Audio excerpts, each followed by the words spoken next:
Kain. Subo na kayo. Subo. Maganda kasi yung ganito. Alam niyo yung get to know each other.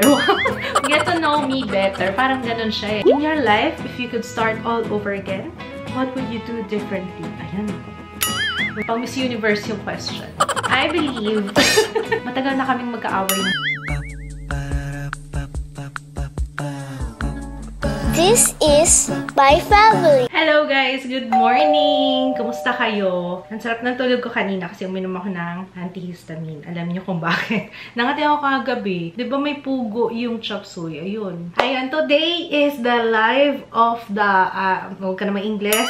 Live natin ngayon sa Vice Cosmetics. Mag-aayos tayo ng ating face. Simpleng makeup. Wow! Simpleng makeup. Tingnan natin kung saan ako abutin. Minsan pag plano ko simpleng makeup, pero boom! Depende kung saan ako dalhin. Lumabas lang ako sandali kasi may delivery ng bigas. Oh my goodness. Naghilamos ako ulit.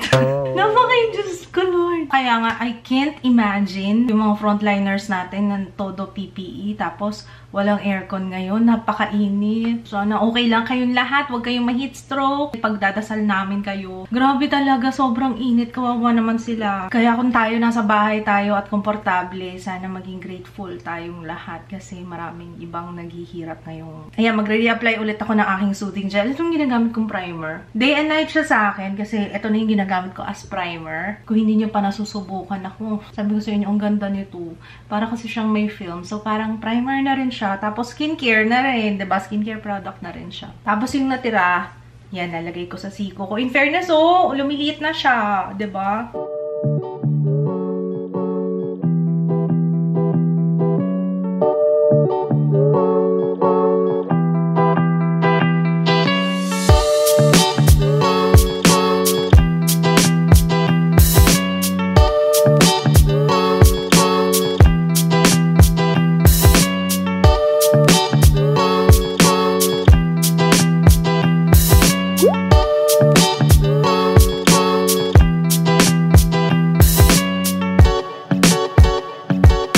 Ayoko sana lumabas sa totoo lang kasi ang init.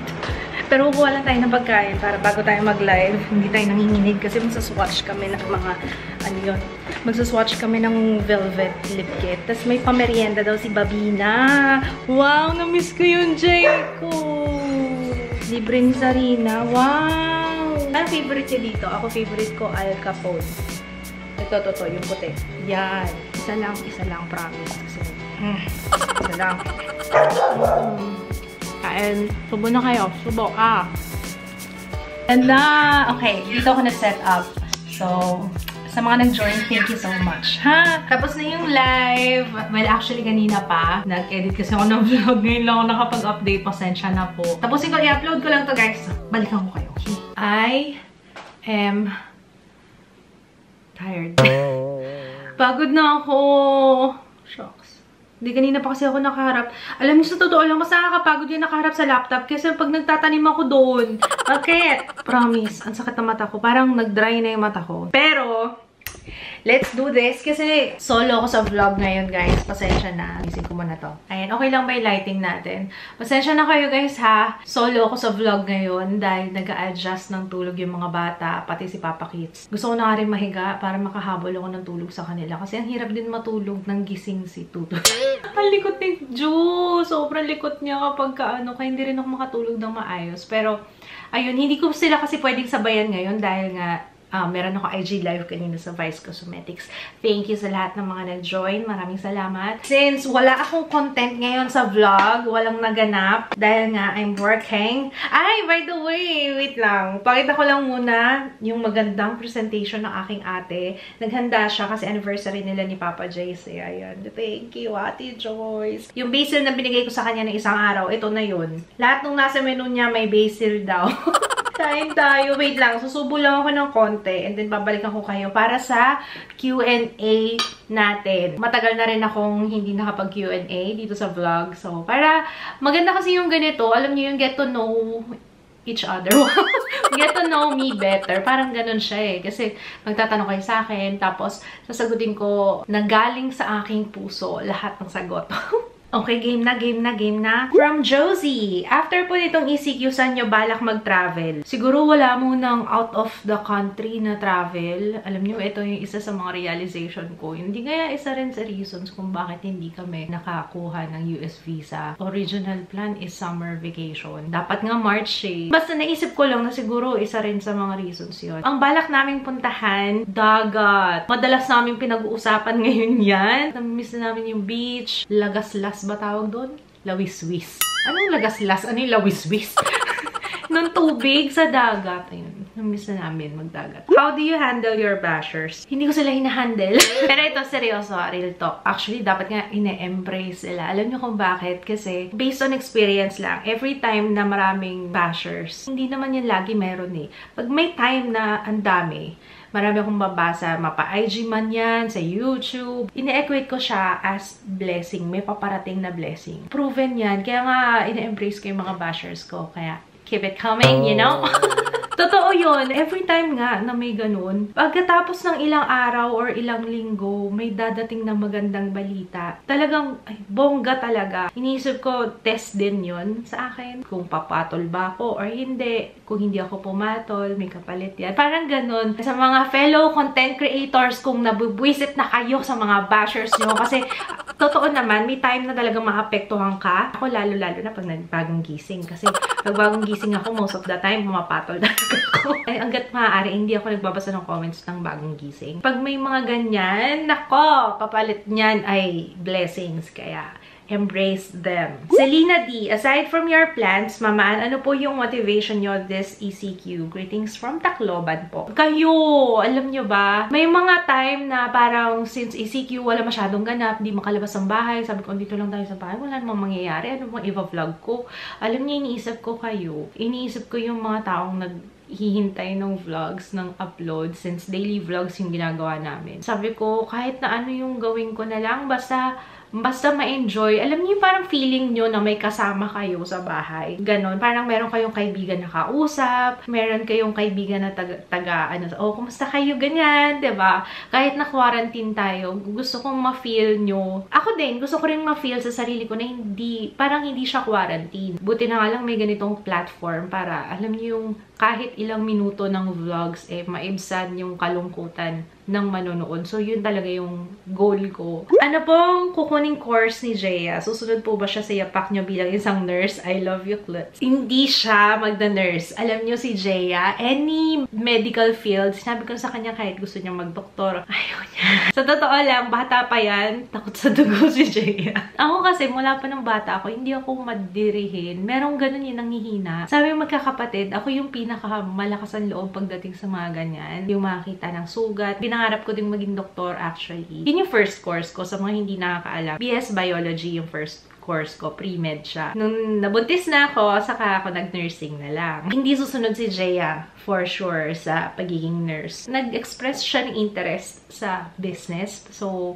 tingnan na lang natin kasi pwede pang magbago yung isip niya. Nung nagsimula po ba kayo sa YouTube, in-expect nyo ba na magpapagawa ng bahay? Hindi. Alam nyo ba nung nag-upload ako sa YouTube, gusto ko lang mag-upload. Wala akong ine-expect na anything. Alam nyo yung gusto ko lang maibsan yung lungkot ko na nasa bahay lang, na wala akong ginagawa. At least man lang kahit papano, meron akong pinagkakabalahan. Hindi ako makapagtrabaho. Alam niyo yung stuck lang ako sa bahay. Naging maswerte lang din ako kasi hindi ko ina-expect na magtutuloy-tuloy na gumagawa ko ng videos. And, guys ha, nung nagsimula ako mag-YouTube, wala akong sahod. Umabot ng 2 years bago ako makareceive ng first na sahod ko na $25. Yun nakasama pa ako sa MCN. Ang sinalihan ko before is Style Hall. So, pag sumali ka sa ganung network, kahit na mababa, kasi sa AdSense ngayon, pagka nag $100 ka, hindi ko alam kung ganun pa rin ngayon pag nag $100 ka, saka lang nila ipapadala sa'yo yung sahod mo. Pero doon, dahil mababa lang talaga yung kinikita ko, ayun, mga $25, ganyan. Tapos yung $25, ayun, tuwan-tuwa ako. Kasi tuwan-tuwa talaga. Sabi ko, naka $25 na ako. Syempre, naisip ko na rin, sabi ko, kung nagsimula ako nun before, tapos unti-unting tumataas siya, parang naging motivation ko na rin yun nung naka-receive ako ng unang sahod ko, na baka by the time na let's say, after ilang years, baka kumikita na rin ako ng malaki, kagaya ng mga big YouTubers talaga. Tapos, ayun na. The rest is history. Besides the house, career, business, do you still have long-term goals? Of course. Siyempre, hindi mawawala yung long-term goals. Ngayon, ang tinatrabaho ko na is yung pang-retirement na namin. Ayoko rin maging pabigat sa mga anak ko pagdating ng panahon. Kaya as much as possible, kung kayang ngayon pa lang retirement plan na yung pagplanuhan or paghandaan, pwede. Why not, diba? Tsaka, hindi naman tayo bumabata, no? Patanda na tayo ng patanda. Yun nga sinasabi ko, hindi forever ito, hindi forever yung YouTube. Lucy Tear Jerky. Hi, Miss Anne. Crush mo pa rin po ba si Brandon Boyd? Ba't bigla ako kinilig? Oh, crush ko si Brandon Boyd. Sa mga hindi kilala si Brandon Boyd, Incubus na band. Sila yung unang-unang concert na pinanood ko talaga. Hindi ko na nga alam kung ano yung tsura niya ngayon, mamaya search ko. Pero grabe talaga, Incubus. May plano pa po ba kayo? Ay, nako, ang daming questions nito. Die! May balak po ba kayo magka-third baby? Kailan nyo balak sundan si Ju? Parang nasagot ko na siya before. Sa akin ha, masaya na ako kay Jaya at kay Ju. Si Papa Kits, gusto pa niya. Yun ang katotohanan. Mary Grace Magat, advantage at disadvantage ng pagiging vlogger. Advantage is eto, nandito ka lang sa bahay. You get to do things na gusto mo. Wala kang boss. Ito, na-enjoy ko itong ginagawa ko. Yung nakikipag-usap sa inyo, nagsishare ng something, nagme-makeup, nagluluto, tapos nagvo-vlog. Maliban pa doon, nakakapag-travel ka dahil sa pagiging vlogger. Ang nakikita ko lang na disadvantage is yung motivation ba? Kasi, syempre, nag-expect na yung viewers mo na lagi ka may upload. Isa pang disadvantage na nakikita ko is hindi ito forever. Sugal din siya. So, hindi sure na same yung magiging sahod nyo every month. So, may time na mataas, may time na mababa. Parang sa negosyo, may time na malaki yung kita, maraming bumibili, may time na matumal. So, ganun din pagdating sa YouTube. Janella Marie, what can you advise to girls having a hard time seeing their self-worth? Gusto ko rin to sabihin kay Ann Klutz 2009. Ito yung mga kinu-question ko yung self-worth ko. 2010, 2011, ayan. Hanggat hindi mo binibigyan ng importansya at worth yung sarili mo, hindi mo mamahalin yung sarili mo, walang ibang magmamahal sa iyo. Kahit na may asawa ka na, let's say, lumagay ka na sa tahimik, hindi na dyan na may asawa ko, mahal naman ako na asawa ko. Dapat ang nasa isip mo pa rin is sarili mo pa rin. Kasi dun tataas yung self-esteem mo eh. Kapag alam mo yung self-worth mo. Noong 2010, ang nafe-feel ko nun before, ay, wala akong trabaho, wala akong maitulong sa asawa ko, para ano na ako dito, parang wala akong kakwenta-kwenta, ganon. Pero alam nyo, ang naging motivation ko sa buhay, yung life verse ko. Hindi ko talaga ito makakalimutan, dahil ito talaga. For I know the plans I have for you, declares the Lord, plans to prosper you and not to harm you, plans to give you hope and future. Alam nyo, yan naging life verse ko. Noong time na hindi ako makahanap ng trabaho. Kaya sabi ko, kung ano na lang yung ibigay sa akin ng Diyos, kung ano yung nakalaan para sa akin, tatanggapin ko. With that being said, wow! Liban sa pananalig sa Diyos, kailangan alam mo yung self-worth mo. Huwag mo mamaliitin yung sarili mo. Kailangan itaas mo yung self-esteem mo kasi walang ibang magtataas yan, kundi ikaw lang din. From Dre, 29, any advice for young couples like ages 25 to 35 years old? Enjoy nyo yung buhay nyo, lalo-lalo na pag wala pang kids kasi pag may kids na, there are things na hindi nyo na may enjoy. All about Claire. Hi, Mama Ann. Claire here. Hi, Claire. What do you do para mag-idea for content? Nagbabasa ako ng request nyo, ng mga comments nyo, nagtatanong ako sa inyo. Kayo rin naman kasi manonood ng videos, diba? So, kanino pa ba ako magtatanong? Kaya sinasangguni ko muna sa inyo. Nakailang operation po si Ju, may cleft lip din po kasi sister ko, ay nakaka-2 na opera na. Depende, kasi paglaki niya, kung obvious masyado yung tahi niya, parang corrective surgery na lang, para hindi na maging halata yung peklat niya dito. Isa lang talaga yung surgery niya, kasi cleft lip lang siya. Pero yun, I wish you well. Sana okay na si baby, cleft strong. In your life, if you could start all over again, what would you do differently? Ayan ako. Pang Miss Universe yung question. I believe wala akong babaguhin kasi lahat na nangyayari nung nakaraan, yun ang reason kung bakit andito ako ngayon, kung bakit ganito ako ngayon. Hello, Mama Ann, what does it take to be a good influencer? Maging ikaw lang, kung ano ikaw. Ano yung on and off cam, kung ano ka sa totoong buhay. Yun lang. Habang buhay na po ba kayo mag-YouTube, Mama Ann, pa-notice po, I love you. I love you. Kung 10 years, 20 years, andito pa yung YouTube, why not? Pero, sabi ko nga dati, ulitin ko ulit ngayon, hanggat masaya ako sa ginagawa ko, as long as it makes me happy, go lang. Naisip mo na ba na tumigil sa YouTube? Parang connected May time na oo, may mga days na parang feeling ko hindi ako motivated enough. Diana Onana. Diana Onana. Bakit hindi nag-workout si Ate Jaya? Nag-workout siya, hindi nila nakikita. Kasi hindi ko naman vlog lagi si Jaya. Kasi ayaw din niya. So, sa mga magtatanong din kung gusto rin mag-YouTube, yung maging YouTuber ni Jaya, ayaw niya. Kung dati, bibo-bibo siya sa vlogs, ngayon, syempre, nagiging conscious na rin siya. And maliban doon, ito yung mga time na gusto ko siyang protektahan against the internet. Hindi naman siya public figure. Ako lang naman yung public figure. Hindi naman lahat na nangyayari sa buong araw ay na-vlog ko. And most of the time, hindi ko vlog si Jaya kasi ayaw niya. Lalo na kung may topak siya kasi may mood swings. Alam niyo ng mga teenager. Naiintindihan ko siya kasi nung dalaga ko, ganyan din ako. Mas matindi pa nga ako eh. Mabait-bait pa nga si Jaya. Sabi ko, buti na lang, di nang mana sa akin to. So, every time na i-vlog ko siya, nagpapaalam pa muna, okay lang, mag-vlog ako. So, ganun. Hindi porket hindi nyo nakita sa vlog, hindi na nangyayari. Okay? Helpful po ba ang pagiging YouTuber ngayon na lockdown sa financial aspect? Financially, alam nyo, apektado rin kami. Napansin ko yun, kung i-compare ko from last year, from months ago, kung pag-uusapan natin is yung income sa YouTube. Lahat naman apektado. So, it's Nicole here. Naligo na po ba kayo? Ayan. Ayan tayo eh. Hindi pa ako naliligo. Kasi pagkagising ko kanina, diretso makeup kasi sabi ko baka malate ako doon sa live. Hindi na ako naligo. Kasi dapat magka-curl ako ng hair. Tinawad na rin ako. So, yun. Hindi mo ako naliligo. Nasira na kasi yung blower. Ang daming dahilan eh, no? Then, nasira na kasi yung blower ko. Kaya sabi ko, hindi na ako maliligo kung magka-curl ako ng hair. Mamaya, pagkatas talaga nito. Mama Ann, how do you deal with anxiety and stress? Ginagawa ko yung mga bagay na nag-enjoy ako. Kaya, kagaya ng games. Yung mga nilalaro ko sa computer, ayan. Pagtatanim ngayon, alam nyo, isa sa mga Tapos maliban doon, nasa labas ka, kahit okay lang, medyo fresh naman yung hangin dito sa amin. Tapos siguro dahil nakakita ko ng green, alam niyo yun, nakaka-refresh kasi siya sa mata, lalo na kung matagal sa computer. Kaya, papasalamat talaga ako sa pagtatanim. Buti na lang pinasok ko siya. Miga Hesco says, meron pa bang susunod na collaboration with Lux Organics aside dun sa Miss? Yes. Yan lang muna yung masasabi ko. Yes. Leona.Katrina, para maiba naman, how many square meters is your house? 346. Kung hindi ako alam ko, kabisado ko yun eh. 346. Ano na po ang current weight nyo? Ayan tayo eh. Sige, bye-bye na.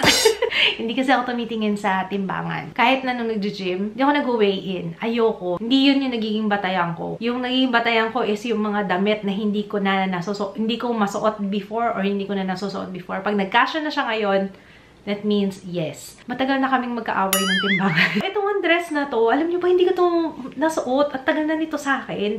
Hindi ko siya masuot kasi sobrang sikip nito. Ngayon kasya na siya, di ba? Yun na yun last. Kasi yun yung pinakamaraming questions, yung weight ko and height. Yung height ko, 5 lang ako. Maliit lang ako, guys. 5 flat. So, ayun lang, guys. Sana na-enjoy niyo itong Q&A natin.